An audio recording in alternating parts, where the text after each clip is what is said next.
Preston Guy, TigerBait.com on some LSU football. Preston, hope you made it through the snow just fine. How are you? Hunt, it was a lot of fun. I appreciate you for having me on today, despite baseball media day and basketball again going down tonight. Appreciate you for making time for me. I would do 2 hours on baseball if I just had to do it exactly my way. But I am glad to have you aboard. We do need to talk a little bit about football. The transfer portal, as far as entrants go, is just about done. Ohio State and Notre Dame have some more hours to go before they can jump in. Do you feel like LSU is done assembling its pre-spring roster? I think they're done. There's a couple guys. Notre Dame had a couple starting offensive linemen hit the portal who – Brian Kelly did initially help recruit, but I suspect that LSU won't be in play for those guys. I think they're kind of done for now. They want to wait till that spring window, evaluate what they have. That's another part that we don't talk about too much is you do get to evaluate in spring and decide, oh, gosh, this is actually a bigger hole than we thought, or no, we're short up here, and then determine what you need. Of course, there's going to be exponentially less available in spring, but just like evaluations go down here and there, other places it's going down, and you can find some quality guys in spring. If you remember, Joe Burrow was not on roster for spring ball, and he turned out just fine for LSU, I think. Jaden Daniels wasn't either, so there's how that goes. The one question I have that's significant in my view is tackle. You've got some guys who were highly recruited, but nobody that's got a bunch of skins on the wall. You go get Josh Thompson from Northwestern, who has played tackle but was a guard this past season. How do you feel about tackle right now? I think that tackle, now that they've shored up safety so well with Tamarcus Cooley and company, I think that now your right tackle probably becomes your closest thing to a hole. Of course, you've got some guys you feel good about, like Weston Davis. You think he's got potential, no doubt. But you don't have proven, bona fide starting quality guys. And, whenever a guy's not starting or not playing often, you're always looking for signs of life in them that are a little harder to tell because we're not at practice. We're not actually evaluating them. And, you start to see how much of a priority were they to get on the field. And it really seemed like Weston Davis, the way they were shuffling things around, they weren't actively trying to get him in the game. I do feel good about Tyree Adams because that's a guy they were working hard to get in the game and get reps. But just looking, reading the cards from last year, I don't have too much confidence in that right tackle spot. Like the other four guys, I hope DJ Chester can improve his play based on shifting to left guard. Maybe that's a more natural spot for him, but I feel good more so on the other four than I do at right tackle right now. I mean, how big a deal is tackle, especially when you consider what the identity of this LSU offense figures to be, which is going to be thrown at a good amount? Oh, it's important. I'll argue that after the struggles we've seen in this offense from a year ago, the guards are probably more important. Center's probably more important because that provides an interior running game. I think that your tackles are important, and you've got to have pass protection. But we saw last year you had two elite bookend tackles, and you couldn't run the ball, right? And because of that, your offense became one-dimensional and predictable. And that's why that offense was so frustrating to watch last year because there certainly were a lot of good pieces. Nussmeier certainly impressed you many times, and his numbers would look good, but then you're not winning the game or, and it's just like, why? It's because you couldn't run the ball. So I think they're important. If I had to pick one right now, I want an interior offensive line. I want to be able to run the ball consistently, give you some balance, and open up some things in the passing game. Well, let's talk about the inability to run the ball. Let's divvy out some reasons why, because these were guys who were better pass blockers than run blockers, because they weren't developed well by their position coach, because the creativity wasn't there in the run game. What do you see when you watch?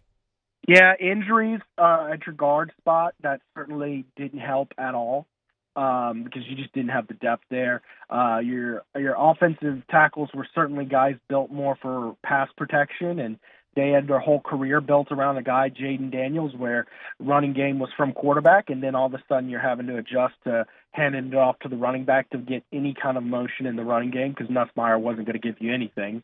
And then your center was really struggling. He was the lowest graded offensive lineman you had. And, anytime your center is struggling so mightily, it sets the tone for the rest of the line because other guys got to help chip in, and he makes your calls. And if you're missing those calls, it just kind of sets the whole thing off. So I think that there were a number of problems, but mostly, it starts with just the culture of most of those guys were used to a system with Jaden Daniels where you didn't have to be, hog mollies, ground and pound to get, pad level down and put some pressure on those knuckles and get forward. It was more of a finesse type situation that they had grown accustomed to.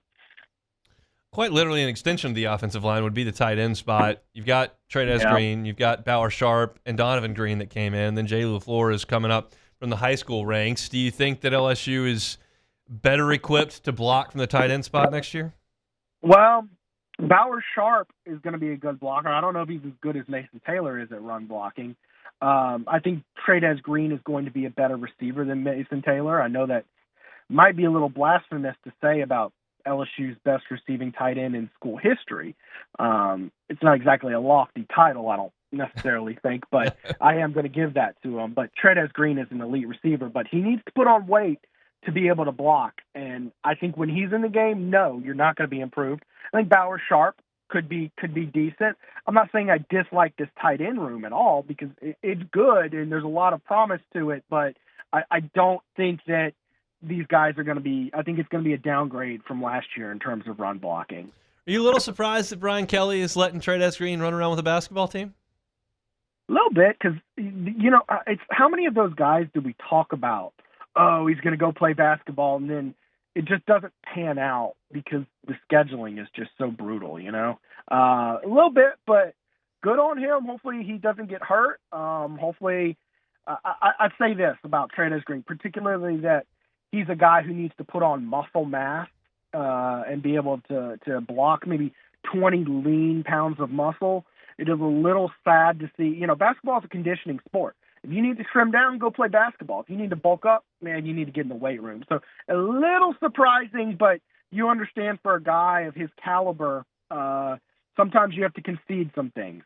Sometimes you have to be like, yeah, come on in. I'll let you play basketball. And that's probably what that situation is. But if I was the coach, I would prefer him to add 20 pounds and get a body build closer to, say, I don't want to say a big hulking tight end, but maybe Gronkowski type build where he's got some muscle and can block a little bit because he does need to improve to become a complete tight end.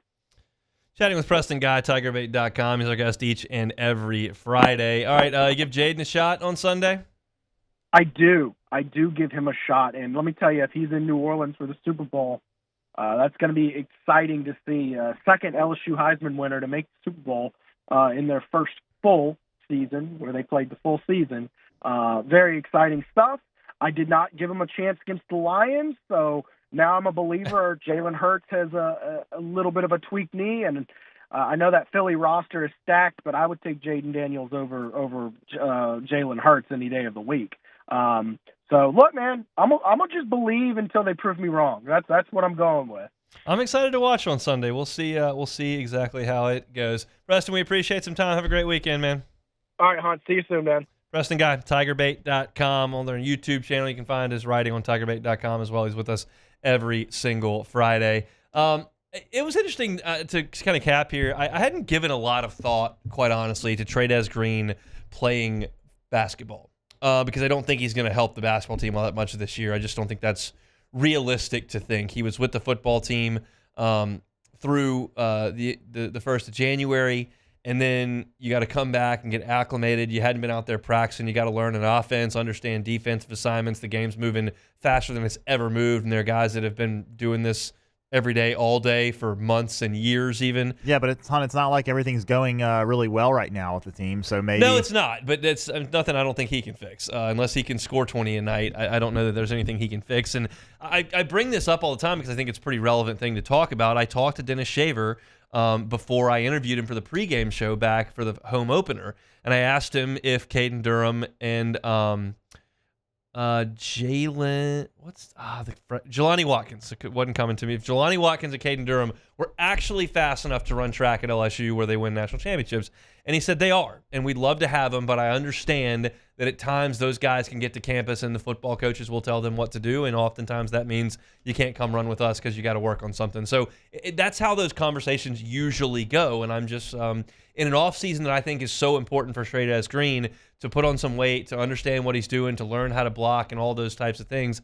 I'm surprised, especially since he's supposed to put on weight, he's over there running basketball where you're just going to be running and running and running and running. It's really hard to put on weight during a basketball season. I heard Will Wade talk about that. The guys generally over the course of a basketball season will lose 5 to 8 pounds, kind of depending on their body size, because it's hard to restock with that many calories when you're burning them at that rate. So again, the more I think about it, honestly, the more I'm a little surprised that Trey'Dez Green's out there. I'll be surprised if and when he helps LSU on the basketball floor this season. I will not be surprised when he catches his first touchdown next football season. So that's kind of where I am on the whole thing. We'll see what the future holds for the very, very talented Trey'Dez Green. Hey, thanks for watching Hunt on LSU. Before you get out of here, do us a couple of favors. Hit that like button, leave your comments below, and subscribe to the channel for all your Fighting Tiger football talk. See you next time.